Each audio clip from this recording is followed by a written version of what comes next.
भर्गो देवस्य धीमहि धियो यो नः प्रचोदयात्। ॐ गणानां त्वां गणपति गुं हवामहे प्रियाणां त्वां प्रियपति गुं हवामहे निधीनत्वा निधिपति गुं हवामहे वसो मम आहमजानि गर्भधम्म त्वमजासि गर्भधम्म। ॐ तदविष्णुः परमं पदं सदा पश्यन्ति सूरय दिवि वा चक्षुराततम्। ॐ त्र्यम्बकं जजामहे सुगन्धिं पुष्टिवर्धनम् उर्वारुकमिव बन्धनात् मृत्युर्मुखीयमामृतात्। ॐ अम्बे अम्बिके अम्बालिके नमानयति कश्चन सशस्त्यश्वकः सुभद्रिका कम्पिल्यवासिनी। ॐ आकृष्णेन रजसा वर्तमानं निवेशयन्नमृतं मर्त्यं च हिरण्मयेन सवितरतेन देवजाति भुवनानि प्रसन्न। ॐ गणे नारायणे रुद्रे कुलिके भास्करे तथा विघ्न न कर्तव्य पञ्चदेवो नमस्तुते। ॐ सन्नो मित्रः संवरुणः सन्नो भवत्वर्यमा सन्नो इंद्र बृहस्पति सन्नो विष्णुरुक्रमः। नमो ब्रह्मणे नमस्ते वाय त्वमेव प्रत्यक्षं ब्रह्मासि त्वामेव प्रत्यक्षं ब्रह्मं वदिष्यामि ऋतं वदिष्यामि सत्यं वदिष्यामि तन्मामवतु तद्वक्तारमवतु अवतु माम् अवतु वक्तारम्। ॐ शान्ति शान्ति शान्ति। ॐ अखण्डमण्डलाकारं व्याप्तं येन चराचरं तत्पदं दर्शितं येन तस्मै श्री गुरवे नमः। जय गुरु जय गुरु जय गुरु।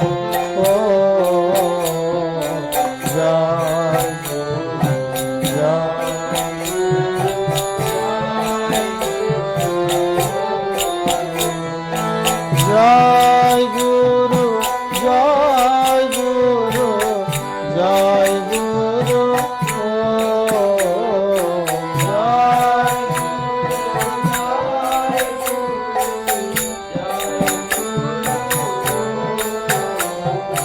जय गुरु जय गुरु जय गुरु।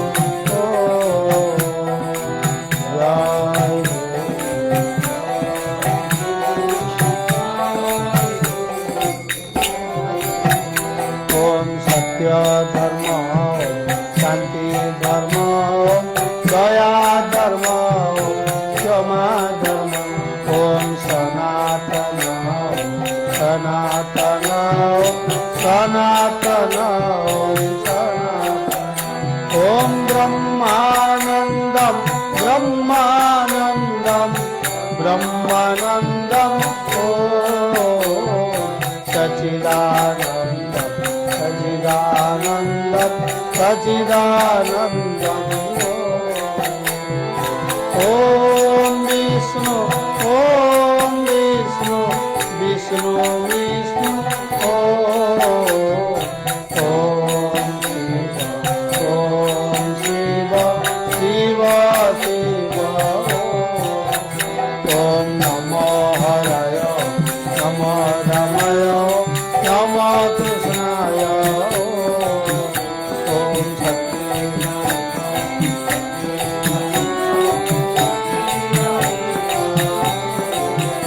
हरि ओम हरि ओम हरि ओम हरि ओम हरि ओम हरि ओम हरि ओम हरि ओम हरि ओम हरि ओम हरि ओम। हरि ओम जग हे अनंत तुमे जागी उठ दयामय शिखाई दियो प्रभु ए संसार सार कर्मे देखा करि शंख चक्र गदा पद्म हस्ते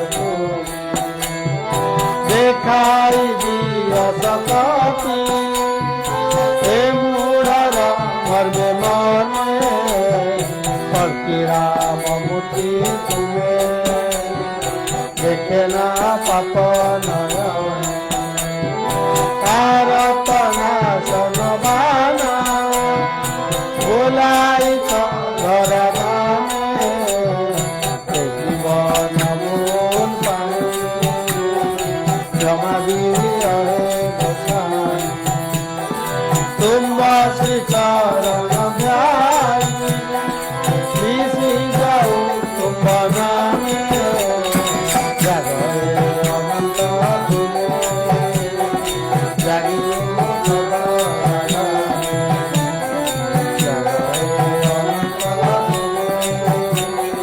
जागियो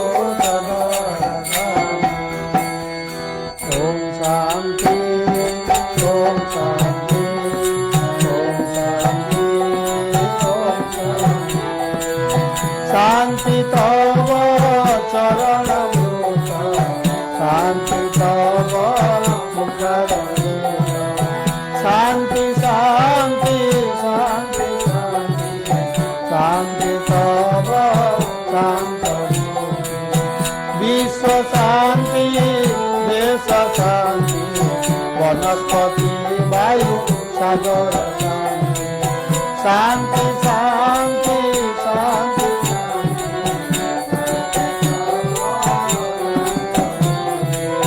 तब महिमा पूर्ण शांति तब गौरव मम शांति शांति तब पवन नेता मोहा शून्य शून्य शांति तब कीरति अमर शांति सूर्य चंद्रमा पवन शांति शांति शांति शांति शांति तब शांति ओम शांति ओम शांति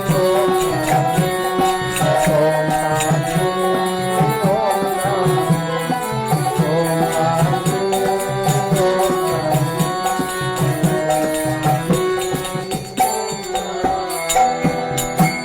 भवसागर तारण तारण रघुनंदन बंधन खंडन शरणागत किंकर हित मन गुरुदेव दया कर दीनजन हृदि कंदर नाम भास्कर तुमे विष्णु प्रजापति शंकर परम ब्रह्म परात्पर वेदभण गुरुदेव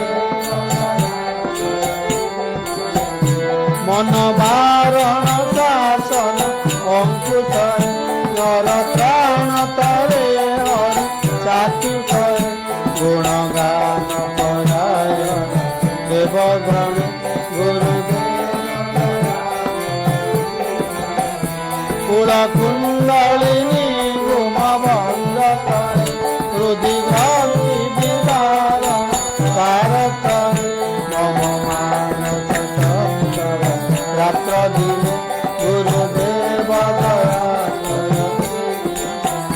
ऋतुसूदन मंगल सुख शांति बराबर दायक प्रयताप हरे तब नाम गुरुदेव दया अभिमान प्रभाव विमल गतिहीन जने तुमे रक्षक हित संकित वंचित भक्ति जने गुरुदेव दया तब नाम सदा शुभ पिता दम मानव तब कहे महिमा तब घोर सिद्धमन गुरुदेव दया करी जय सद्गुरु ईश्वर रात कहे भव रोग विकार विनाश कहे मन दे मेरे श्री चरण गुरुदेव दया करी गुरुदेव दया करी गुरुदेव दया करी गुरुदेव दया करी गुरुदेव दया करी गुरुदेव दया करी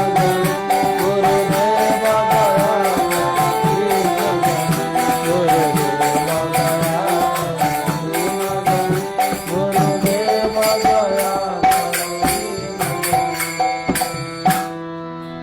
ओम गुरु ब्रह्मा गुरु विष्णु गुरुदेव महेश्वर गुरु साक्षात् परम ब्रह्म तस्मै श्री गुरवे नमः चैतन्यं शाश्वतं शान्तं व्योमातीतं निरञ्जनं नादबिन्दुकलातीतं तस्मै श्री गुरवे नमः सर्वश्रुतिशिरोरत्नं विराजितपदाम्बुजं वेदान्तम्बुजमार्तण्डं तस्मै श्री गुरवे नमः ॐ शान्तकारं भुजगशयनं पद्मनाभं सुरेशं विश्वाधारं गगनसदृशं मेघवर्णं शुभाङ्गं लक्ष्मीकान्तं कमलनयनं योगिभिध्यानगम्यं वन्दे विष्णुं भवभयहरं सर्वलोकैकनाथं जय जय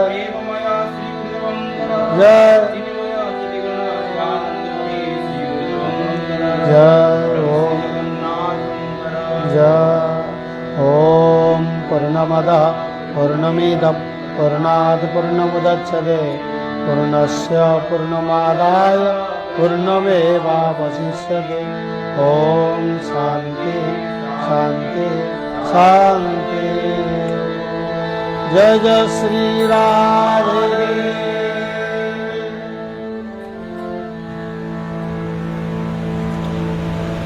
लीलांचल निवासाय नित्याय परमात्मने बलभद्र सुभद्राभ्यां जगन्नाथाय ते नमः। আজি এই পবিত্র সন্ধ্যাটি গোটে অপূর্ব সংযোগ সৃষ্টি করে ଆପଣ ଯାହା ଭାବିଥିବେ ତାକୁ ଯଦି ଆପଣ ପ୍ରାପ୍ତ ହେବେ ସେଇଟା ହେଉଛି ଆପଣଙ୍କର ବା ଆମର ନିଜସ୍ୱ ଭାବନା ବା ସାଧନା। ଆମେ ଭାବିଥିଲୁ ଆମେ ପାଇଲୁ, ସେ ଗୋଟେ ଦ୍ରବ୍ୟ ହଉ କିମ୍ବା ଯାହା ବି ହଉ, ସେଥିରେ ଯେଉଁ ଆନନ୍ଦ ଯେତିକି ମିଳେ ତାଠାରୁ ଆହୁରି ଗୋଟେ ଆନନ୍ଦ ଅଛି ଯାହାକୁ ଦିବ୍ୟାନନ୍ଦ ବା ବ୍ରହ୍ମାନନ୍ଦ ବୋଲି କୁହାଯାଉଛି। ଯେଉଁଥିପାଇଁ ଭଗବାନଙ୍କୁ ସଚ୍ଚିଦାନନ୍ଦ ବୋଲି ମାନେ ଆବାହନ କରାଯାଏ।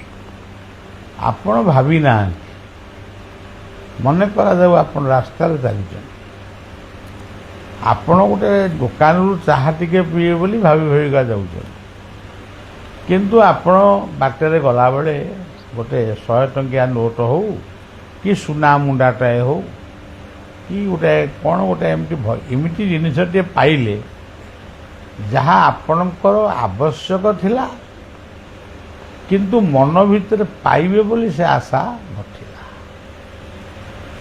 ସେମିତି ଗୋଟିଏ ସଂଯୋଗ ସେ ମଣିଷର ମନରେ ଗୋଟେ ଦିବ୍ୟାନନ୍ଦ ସୃଷ୍ଟି କରେ। ଆମର ଭାରତର ଆମେ ଭାରତ ବୋଲି ବି କହୁନୁ, ଆମର ଗୋଟେ ପୃଥିବୀରେ ଅନେକ ପ୍ରକାର ରତ୍ନ ଅଛି। କେଉଁଠି ସୁନା ଖଣି ଅଛି, କେଉଁଠି ରୂପା ଖଣି ଅଛି, ଏମିତି କେତେ କଥା ଆମେ ଶୁଣିବାକୁ ପାଉଛୁ। କେଉଁଠି ପେଟ୍ରୋଲ, କେଉଁଠି ଡିଜେଲ, କେଉଁଠି ଗ୍ୟାସ୍, ସବୁ ଅଛି। କିନ୍ତୁ ବିଶ୍ୱ ପାଇଁ ଇଏ କେବଳ ଭାରତ ପାଇଁ ନୁହେଁ, ବିଶ୍ୱ ପାଇଁ ଭାରତ ଭଳି ମହାନ ଦେଶରେ ଉତ୍କଳ ଖଣ୍ଡ ବଙ୍ଗୋପସାଗର କୂଳରେ କଳ୍ପବଟ ମୂଳରେ ଜଣଙ୍କୁ ଆମେ କେହି ନାମ ଦେଇନୁ। ଆମେ ଯେଉଁ ମନ୍ଦିର ପ୍ରତିଷ୍ଠା କରୁ, ଗୋଟେ ମୂର୍ତ୍ତି ରଖୁ, ତାକୁ କହୁ ଏଇ ନାମରେ ଆମେ ପୂଜା କରିବୁ। କିନ୍ତୁ ନାମ କିଏ ଦେଇଛି ତାର ଯଦିଓ ଗୋଟେ କିମ୍ବଦନ୍ତୀ ଅଛି, କିନ୍ତୁ ବଳିଆକୁ ସେସବୁ କଥା ଆକର୍ଷଣ କରିପାରେ ନା। ଯେଉଁ ବିନ୍ଧାଣିଟି ତୋତେ କଲା ନିର୍ମାଣ, ସେହି ତୋ ଘଟେ ରହିଲା ଏହା ତୁ ଜାଣ। ତେଣୁ ଯିଏ ଆମକୁ ଜଗତକୁ ନିର୍ମାଣ କରୁଛି, ତାର ନାମ କିଏ ଦେବ, ତା ରୂପକୁ କିଏ ଗଢ଼ିବ? ରୂପଟା ଯଦି କେଉଁଠି ଗୋଟେ ରୂପ ଯଦି ଅଛି, ତାର ଫଟୋଚିତ୍ରକୁ ଦେଖିକିରି ଆମେ ଗୋଟିଏ ରୂପ ତିଆରି କରିବା। ଏଇଟା ଗୋଟେ ସରଳ କଥା। ରୂପଟିଏ ଥିଲା, ରୂପଟିଏ ତିଆରି ହେଲା। କିନ୍ତୁ କୌଣସି ରୂପ ପୃଥିବୀରେ ନାହିଁ, ଏମିତିଆ ଗୋଟେ ରୂପ ପୃଥିବୀରେ ନାହିଁ। କିନ୍ତୁ ତାକୁ କେଉଁ କାରିଗର ତିଆରି କଲେ? ଆପଣ ଦେଖନ୍ତୁ, ବଳିଆ ପାଖରେ ବସିଛନ୍ତି ପ୍ରଭୁ। ଆମ ପାଇଁ ସେଟା ରତ୍ନ, ତେଣୁ ଯିଏ ଯାହା ଭାବୁଛି ଭାବୁ। ଗୋଟିଏ ରତ୍ନ ବସିଛନ୍ତି, ଯାହାଙ୍କୁ ଆପଣମାନେ ସମସ୍ତେ ଜାଣିଛନ୍ତି। ସେ ହେଉଛନ୍ତି ଜଗନ୍ନାଥ। ତାଙ୍କୁ ଦୁର୍ଗା ମାଧବ ରୂପରେ ତାଙ୍କୁ ଆବାହନ କରାଯାଇଛି। ଏଇ ଯେଉଁ ଜଗନ୍ନାଥ, ଏମିତିଆ ଗୋଟେ ରତ୍ନ ପୃଥିବୀରେ କୌଣସି ଜୀବଜଗତରେ ନାହିଁ, କିମ୍ବା କୌଣସି ସୁନା ରୂପା ହୀରାବତୀ ମାଣିକ ଭିତରେ ବି ନାହିଁ। ନିଜେ ନିଜକୁ ସେ ତୈରି କରିଛନ୍ତି ଏବଂ ନିଜେ ନିଜର ନାମକୁ ସେ ନିଜେ ହିଁ ଦେଇଛନ୍ତି। କୌଣସି ବାପ ମା କି ମାମୁଁ ମାଇଁ ସେ ତାଙ୍କ ନାମ ଦେଇନାହାନ୍ତି। ତେଣୁ ଏଇ ଯେଉଁ ମୂର୍ତ୍ତିଟି ବସିଛନ୍ତି, ଆପଣ ଦେଖନ୍ତୁ, ଆମେ ଭାବିନୁ।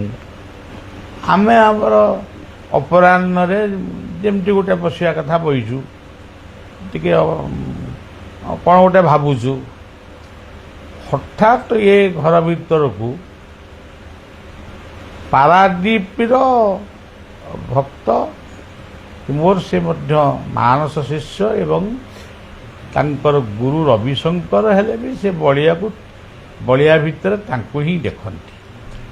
ସେ ଆମର ତାପସ, ଇଏ ଗୋଟେ ମୂର୍ତ୍ତି ଧରି ପଣ୍ଡା ବେଶରେ ଏ ଘରକୁ ପଶି ଆସିଲେ। ମୁଁ ଗୋଟେ ହଠାତ୍ ଆଶ୍ଚର୍ଯ୍ୟ ହେଇଗଲି ଯେ ପୁରୀର ବୋଧେ କୌଣସି ପଣ୍ଡା ଆସି ପହଞ୍ଚିଲେ ନା କ'ଣ, କିମ୍ବା କିଏ କେଉଁଠି ଗୋଟେ କ'ଣ ଗୋଟେ ଆମ ମୁଣ୍ଡରେ ପଶିଲାନି।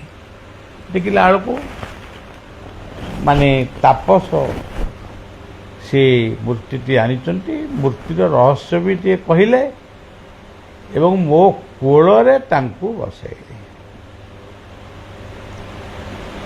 ମୁଁ କ'ଣ ଭାବିଥିଲି ମୋ କୋଳରେ ସେ ଟିକେ ବସା, ନା କୋଳରେ ବସାଇବା ପାଇଁ କ'ଣ ମୁଁ ଏଠି କିଛି ସେମିତି ଆୟୋଜନ କରିଥିଲି। କିନ୍ତୁ ସେ କୋଳରେ ବସିଲେ ଏବଂ ପୂଜା ଟିକେ ପାଇଲେ। ଇଏ ହେଉଛି କଥା। ଇଏ ପ୍ରତ୍ୟକ୍ଷ ମୂର୍ତ୍ତି ତାଙ୍କୁ କୌଣସି ଏକ ଅଞ୍ଚଳର, ମୁଁ ସେ ଅଞ୍ଚଳ ନାଁ କହୁନି, ତାଙ୍କୁ ଠିକ୍ ଭାବରେ ବୁଝି ନପାରି ତାଙ୍କୁ ସମୁଦ୍ର ଭିତରେ ଫିଙ୍ଗି ଦେଇଥିଲେ, ଫିଙ୍ଗା ଫୁଲ ବୋଲି। ଯଦି ପୂଜା ବି ନ କରିପାରିଲ, ତମ ଘରେ କି ତମ ମନ୍ଦିରରେ ସେମିତି ରଖିଥିଲେ ବି ସିଏ କ'ଣ ଅଡ଼ୁଆ କରିଥାନ୍ତେ? ଆପଣ ଦେଖନ୍ତୁ, ଆମେ ଯିଏ ପୂଜା କରୁଛୁ ସେଇମାନଙ୍କୁ ଆମେ ପଚାରିବା, ନିଜକୁ ପଚାରିବା, ପୂଜାର ଯେଉଁ ସାମଗ୍ରୀ ଆମ ପାଖରେ ଅଛି, ଫୁଲ, ଚନ୍ଦନ, ଧୂପ, ଦୀପ, ନୈବେଦ୍ୟ, ଆରତି, ଏତେ କଥା ଅଛି, କେଉଁ ଗୋଟାକର ନିର୍ମାତା ତମେ? ଆମେ କ'ଣ ସୃଷ୍ଟି କରିଛୁ? ବିଶ୍ୱାବସୁ ସବୁର ଫଳ ଠାକୁରଙ୍କୁ ଦେଉଥିଲା। ବିଶ୍ୱାବସୁ ଗୋଟାଏ ସ୍ୱତନ୍ତ୍ର, ଫଳ ଗୋଟାଏ ସ୍ୱତନ୍ତ୍ର, ନୀଳମାଧବ ଗୋଟାଏ ସ୍ୱତନ୍ତ୍ର। ବିଶ୍ୱାବସୁ କ'ଣ ମାନେ ଫଳ ତିଆରି କରିକି ନୀଳମାଧବଙ୍କୁ ଦେଉଥିଲା?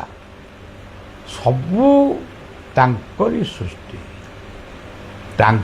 ଆମର ଗୋଟେ ଓଡ଼ିଆ ଲୋକ କଥା ଅଛି, ପରଧନରେ ମଙ୍ଗଳବାର। ପରଧନରେ ମଙ୍ଗଳବାର ମାନେ କ'ଣ? ପରମାତ୍ମାଙ୍କ ଧନରେ ବା ରତ୍ନରେ ଆମେ ଆମ ମଙ୍ଗଳ ପାଇଁ ଆମେ ମଙ୍ଗଳମୟଙ୍କୁ ପୂଜା କରୁଛୁ। ଏଇଟା ହେଉଛି ପରଧନରେ ମଙ୍ଗଳବାର। ତାକୁ ଲୋକ ଆଉ ଗୋଟେ ପ୍ରକାର କ'ଣ କହନ୍ତି। ତେଣୁ ଏଇ ପବିତ୍ର ଜଗନ୍ନାଥଙ୍କ ବିଷୟରେ ମୁଁ କୌଣସି ବହି ପଢ଼ି କିଛି କହିନି, ଆଜି ପର୍ଯ୍ୟନ୍ତ କହିନି। ଯାହା ଭାବିଛି, ଯାହା ଉପଲବ୍ଧି ଜୀବନରେ କରିଛି, ସିଏ ଆମ ପାଇଁ ମୂର୍ତ୍ତି ଆଉ ହେଇନାହାନ୍ତି, ସେ ଜୀବନ୍ତ ହେଇଛନ୍ତି। ଏହି ଜଗନ୍ନାଥଙ୍କୁ 17 ଥର ବି ଆକ୍ରମଣ କରାଯାଇଛି, ତଥାପି ଜଗନ୍ନାଥ ବଞ୍ଚି ରହିଛନ୍ତି। ତାଙ୍କର ପ୍ରତିଟି ସ୍ୱରୂପରେ ଗୋଟେ ଗୋଟେ ତତ୍ତ୍ୱ ଲୁଚିକି ରହିଛି। ତେବେ ତାଙ୍କ ନାଁ ଟିକେ ଆମେ ଦେଖିବା, କ'ଣ ସେ ନାଁଟାରେ ଅଛି। ଆମେ ଏମିତି କହିଦେବା ଜଗତର ସେ ନାଥ ଜଗନ୍ନାଥ, ଏଇଗୁଡ଼ା ସମସ୍ତେ ମାନେ ସିଏ ଜାଣିବ। ଜଗନ୍ନାଥଙ୍କୁ, ନାଥ ହେଉଛନ୍ତି ଆତ୍ମା, ନାଥ ହେଉଛନ୍ତି ପରମାତ୍ମା। ହେ ମଣିଷମାନେ, ତୁମେ ଟିକେ ତାଙ୍କୁ ଜଗ। ଜଗିବୁ କେମିତି? କ'ଣ ବାଡ଼ି ଫାଡ଼ି ପକାଇକି ଜଗିବୁ? ମାନେ ତାଙ୍କୁ ଜଗିବ। ତମ ନିଶ୍ୱାସ ହେଉଛନ୍ତି ତୁମର ପ୍ରାଣ, ସେଇ ପ୍ରାଣ ହେଉଛନ୍ତି ଜଗନ୍ନାଥ। ତୁମେ ତାଙ୍କୁ ଜଗ। କେତେବେଳେ ସେ ସୂର୍ଯ୍ୟ ରୂପରେ ଆବିର୍ଭାବ ହେଉଛନ୍ତି, କେତେବେଳେ ଚନ୍ଦ୍ର ରୂପରେ ଆବିର୍ଭାବ ହେଉଛନ୍ତି, ସେଇ ସମୟଟିକୁ ଜଗ। ଇଏ ହେଉଛି ପ୍ରଥମ ତଥ୍ୟ। ବାହାରେ ଖାଲି ମାତ ନା, ସେ ନିଶ୍ୱାସ ପ୍ରଶ୍ୱାସ ରୂପରେ ଯେତେବେଳେ ବହୁଛନ୍ତି, ଯଦି ତୁମେ ଜଗି ପାରିବନି, 7 ଦିନ ଭିତରେ ତାକୁ 2 ଭାଗ କରିଦିଅ। 7 ଦିନରେ ଗୋଟିଏ ଭାଗ 4 ଦିନ, ଗୋଟିଏ ଭାଗ 3 ଦିନ।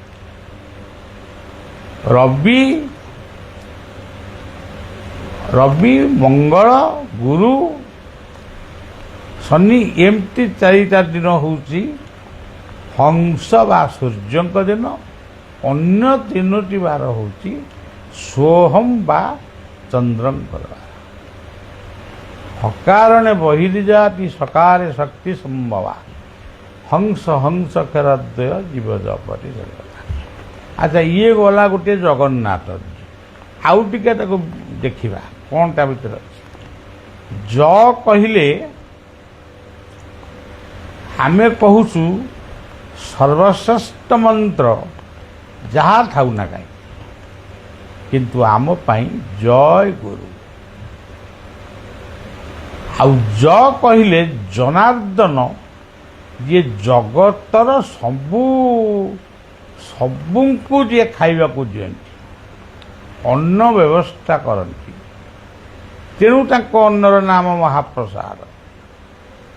ସେ ହେଉଛନ୍ତି ଜନାର୍ଦ୍ଦନ। ଯେଉଁ ନାମଟିକୁ ସ୍ମରଣ କଲେ ବିପଦ ଦୂରେଇ ଯାଏ, ସେଇ ହେଉଛନ୍ତି ଜନାର୍ଦ୍ଦନ। ଆପଣ ଅନେକ ନାମ ଜାଣିଛନ୍ତି।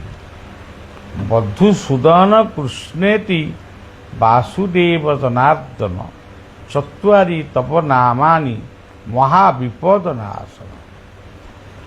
ତେଣୁ ଆମେ ଯେତେବେଳେ ବିପଦରେ ପଡ଼ୁଛୁ, ଆକୁ ଡାକେ ତାକୁ ଡାକେ, କିଏ କାହାକୁ ଡାକୁଛି ଡାକୁଛନ୍ତି, କିନ୍ତୁ ଜନାର୍ଦ୍ଦନ ଶବ୍ଦକୁ ଯଦି ଉଚ୍ଚାରଣ କରିବେ, ଏଇ ମନ୍ତ୍ରକୁ ମଧୁସୂଦନ କୃଷ୍ଣେତି ବାସୁଦେବ ଜନାର୍ଦ୍ଦନ ଚତ୍ୱାରି ତପ ନାମାନି ମହାବିପଦ ନାଶନ, ଏଇ ନାମକୁ ଏଇ ଓଡ଼ିଶା ମାଟିରେ ଜନ୍ମ ନେଇଥିବା ଜଣେ ସଦ୍ଗୁରୁ, ପ୍ରାଚୀ ତଟରେ ତାଙ୍କ ନୟାହାଟ ପାଖରେ ତାଙ୍କ ଆଶ୍ରମ, ସେ ତାକୁ ନାମଟିକି ଅଖଣ୍ଡ ରଖିଛନ୍ତି।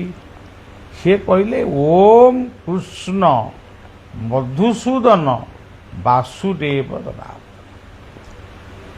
ଯାହା ହଉ, ବିପଦ ବେଳେ ଆଜି ଯୁଦ୍ଧ ବିଶ୍ୱରେ ଲାଗିଛି, ଆପଣମାନେ କ'ଣ ତାର ପ୍ରତିକାର କରିପାରିବେ? କେବଳ ଏଇ ନାମ ହିଁ ବିଶ୍ୱକୁ ରକ୍ଷା କରିବ।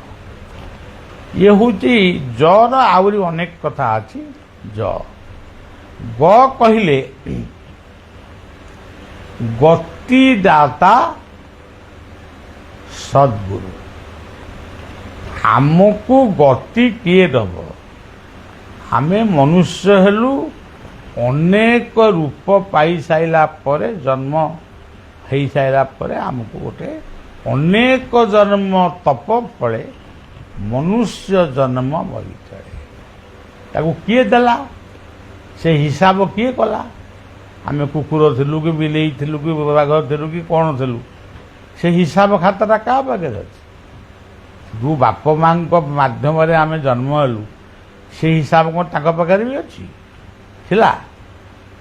ତେଣୁ ସେ ହେଉଛନ୍ତି ଗତିଦାତା, ସେ ହେଉଛନ୍ତି ପ୍ରକୃତରେ ଗୁରୁ।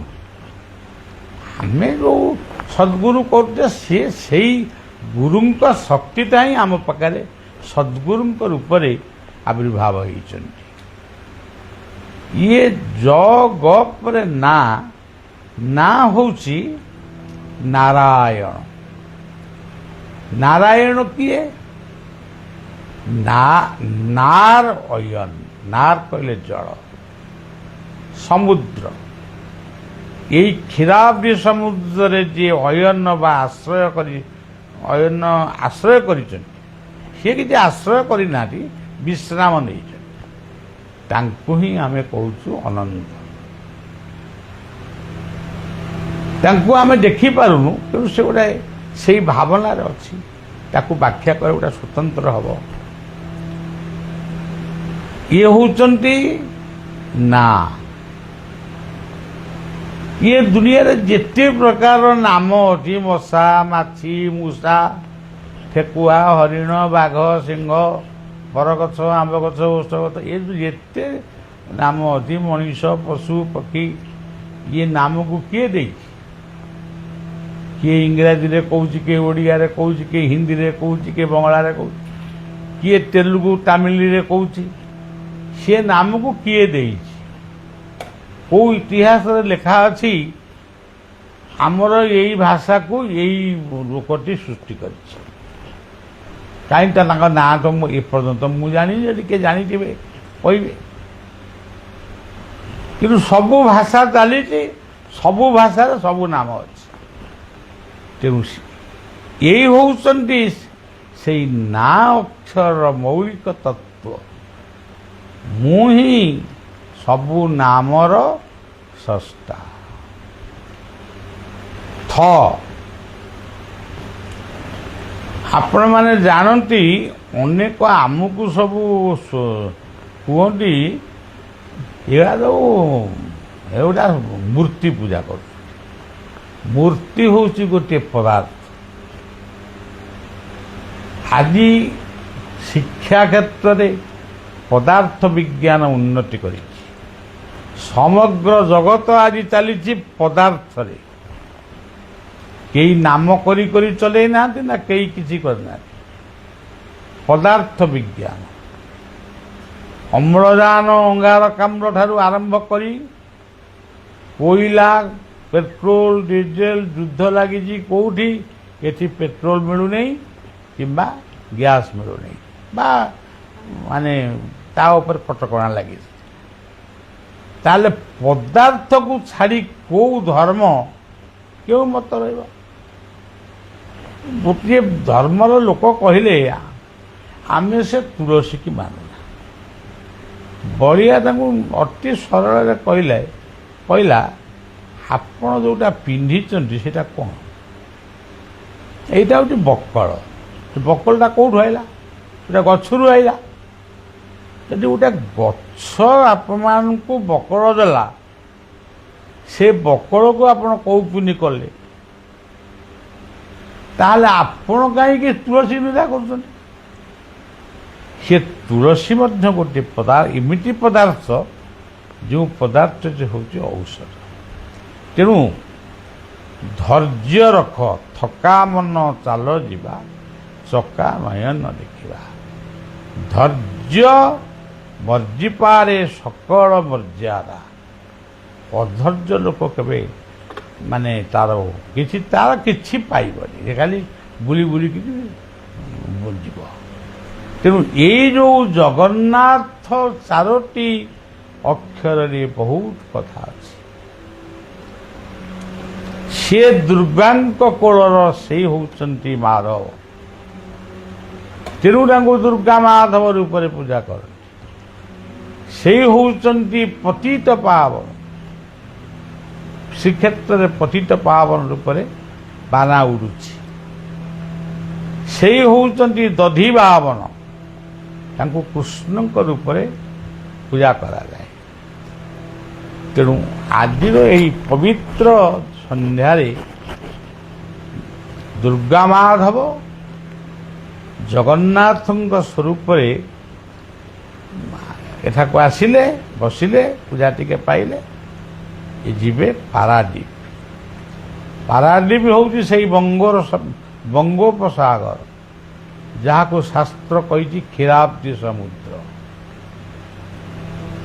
ପୁରୀ ଶ୍ରୀକ୍ଷେତ୍ର ବଙ୍ଗୋପସାଗର କୂଳରେ। ଆମର ପାରାଦୀପ ବନ୍ଦର ଯିଏ ହେଉଛନ୍ତି ପରାଶର ଋଷିଙ୍କର ତପସ୍ୟା ସ୍ଥାନ। ଆଜି ବି ପାରେଶ୍ୱର ନାମକ ଶିବ ସେଠି ପୂଜା ପାଉଛନ୍ତି। ସିଏ ମଧ୍ୟ ସେଇ ବଙ୍ଗୋପସାଗର କୂଳରେ। ସେଠି ଜଗନ୍ନାଥ ମୂର୍ତ୍ତି ଅଛନ୍ତି, ମନ୍ଦିର ଅଛି, ପୂଜାପୂଜି ଚାଲିଛି। ଆପଣଙ୍କର ଅଛି ତ ଇଏ ପୁଣି ଯାଇ କ'ଣଟା କରିବେ? ଚାଉଳଟା ଆମ ଘରେ ଅଛି, ଅରୁଆ ଚାଉଳ। ସେଇ ଅରୁଆ ଚାଉଳର ଭାତ ସେ ଅନ୍ନ ବ୍ରହ୍ମ ରୂପରେ ମାନେ ପ୍ରସାଦ କରୁଛି। ସେଇଗୁଡ଼ିକ ମିଠା ଟିକେ ପକାଇଦେଲେ ସେ ପଲଉ ହେଲା। ସେଇଟାକୁ କିଏ ମୁଗ ଯାଇ ପକାଇଦେଲେ ଖେଚୁଡ଼ି ହୁଏ। ସେଇଟାକୁ ଆଉ ଗୋଟେ କ'ଣ ବିଭିନ୍ନ ପରିବା ପକାଇଦେଲେ ସେ ଗୋଟେ କ'ଣ ସେଇଟା ମନେ ପଡ଼ୁନି, ସେଇଟା କ'ଣ ତା ନାଁ ଗୋଟେ, ହଁ ଫ୍ରାଏ ରାଇସ୍ ହୁଏ। ଏଇଭଳି ଭାବରେ ଗୋଟିଏ ଜିନିଷ ଏକ ଶବ୍ଦ ବିପ୍ରା ବହୁଧା ବଦନ୍ତି। ଦୁର୍ଗା ମାଧବ ଯେଉଁଠି ରହିବେ ସେ ଦୁର୍ଗା ମାଧବର କାମ କରିବେ। ଏକ ଶବ୍ଦ ବିପ୍ରା ବହୁଧା ବଦନ୍ତି। ଯୋଉଠି ଯୋଉ ମନ୍ଦିରରେ ଜଗନ୍ନାଥ ରୂପରେ ଅଛନ୍ତି ସେଠି ଜଗନ୍ନାଥଙ୍କ ରୂପରେ କାମ କରିବେ। ଏଠି ଆଶ୍ରମରେ ଶିଶୁ ଅନନ୍ତଙ୍କ ରୂପରେ ଯେଉଁ ଆମର ଉଇ ହୁଙ୍କାକୁ ଆମେ ପୂଜୁଛୁ, ଉଇ ହୁଙ୍କାକୁ ପୂଜୁଛୁ ଆମେ କ'ଣ ଏଡ଼େ ବୋକା, ଏଡ଼େ ମୂର୍ଖ ଗୋଟେ ଉଇ ହୁଙ୍କାକୁ ପୂଜା କରୁଛୁ? କିନ୍ତୁ ଆମେ ଭାବୁ ଇଏ ଉଇ ଭିତରେ ଯେଉଁ ଜ୍ଞାନ ଅଛି ମଣିଷ ଭିତରେ ସେତିକି ନାହିଁ। ଗୋଟେ ଉଇ ହୁଙ୍କାକୁ ଆପଣ ବାଡ଼େଇକି ଭାଙ୍ଗି ଦେଇକି ଦେଖନ୍ତୁ, କେତେ କୋଠରୀ, ସବୁ ମାନେ ସୁନ୍ଦର ମାନେ କଥା। କେଉଁଠି ରାଜା ରହିବେ, କେଉଁଠି ରାଣୀ ରହିବେ, ସବୁ ତତ୍ତ୍ୱ ସେ ଉଇ ହୁଙ୍କା ଭିତରେ ଅଛି। ତେଣୁ ଉ କହିଲେ ଶକ୍ତି, ଇ କହିଲେ ଈଶ୍ୱର, ସବୁ ସେଇ ତାଙ୍କରି ନାମ। ତେଣୁ ଆଜିର ଏହି ସନ୍ଧ୍ୟାରେ ସେଇ ବିଶ୍ୱ ଧ୍ୱଂସାସ୍ତ୍ର ବିମୁକ୍ତ ହଉ, ଯୁଦ୍ଧ ବିମୁକ୍ତ ହଉ, ଏତିକି ପ୍ରାର୍ଥନା କରୁଛି। ଆଉ ସେ ଆଜି ଦୁର୍ଗା ମାଧବଙ୍କ ରୂପରେ ପାରାଦୀପ ବନ୍ଦରରେ ସେ ପୂଜା ପାଇବେ ତାପସ ବାବୁଙ୍କର ତତ୍ତ୍ୱାବଧାନରେ। ଆଉ ସିଏ ଜଣଙ୍କର ବ୍ୟକ୍ତିଗତ ସମ୍ପତ୍ତି ହେଲେ ବି ସେ ସମ୍ପତ୍ତିର ଫସଲଟାକୁ ସମସ୍ତେ ଖାଆନ୍ତି। ତେଣୁ ସେ ସମସ୍ତଙ୍କର, ସେ କେବେ ଆର ହେବି ତାର ହେବିନି ଏମିତି ତାଙ୍କ ପାଇ ଭିତରେ ନାହିଁ। ସେ ଗରୁଡ଼ଙ୍କର, ସେ ଅରୁଣଙ୍କର, ସକଳ ତୀର୍ଥ ଘେନି ହରି ନୀଳକନ୍ଦରେ ବିଜେ କରିବେ।